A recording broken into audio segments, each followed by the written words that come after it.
Vasanthakumar Raman blog YouTube ചാനലിലേക്ക് ഏവർക്കും സ്വാഗതം. മനോവിഷമം അഥവാ മനക്ലേശം മാറാൻ എന്താണ് പോംവഴി എന്നതിനെക്കുറിച്ചാണ് ഇന്ന് പ്രതിപാദിക്കുന്നത്. എല്ലാ കാലങ്ങളിലും മനുഷ്യനെ വിടാതെ പിന്തുടരുന്ന ഒരു സമസ്യയാണ് മനക്ലേശം. യോഗിയായാലും ഭോഗിയായാലും മനക്ലേശം പിന്തുടരുമെന്നതിന് അനേകം ഉദാഹരണങ്ങൾ നിരത്താനുണ്ട്.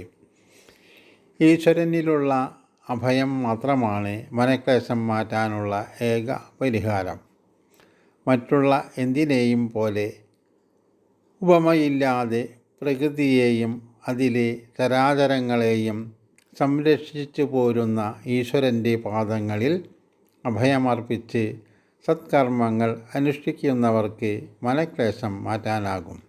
അല്ലാതെ മറ്റെന്തെങ്കിലും മാർഗം സ്വീകരിക്കാൻ ഒരുങ്ങുന്നവർക്ക് ക്ലേശകരമായ മനസ്സോടെ തന്നെ മായയിൽ അധിഷ്ഠിതമായ ജീവിതം നയിക്കേണ്ടി വരും.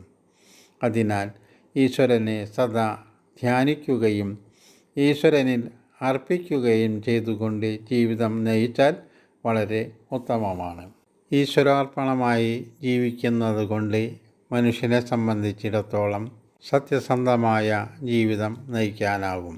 അങ്ങനെ ആയാൽ മനക്ലേശത്തിന് യാതൊരു വകയും ഉണ്ടാകില്ല. ശ്രീനാരായണ ഗുരു എന്താണ് പറഞ്ഞത്? അവനവൻ ആത്മസുഖത്തിനാചരിക്കുന്നത് പരസുഖത്തിനായി വരേണം.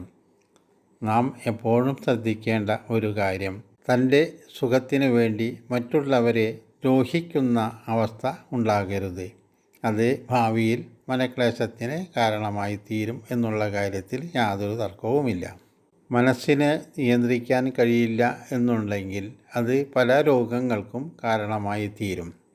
മാത്രവുമല്ല, അത് അരുതാത്തതെന്തെങ്കിലും ചെയ്യാനുള്ള പ്രേരണ മനസ്സിലേക്ക് എത്തിപ്പെടുകയും ചെയ്യും. നിങ്ങളുടെ വിലയേറിയ അഭിപ്രായങ്ങൾ കമൻറ്റ് ബോക്സിൽ രേഖപ്പെടുത്തുക.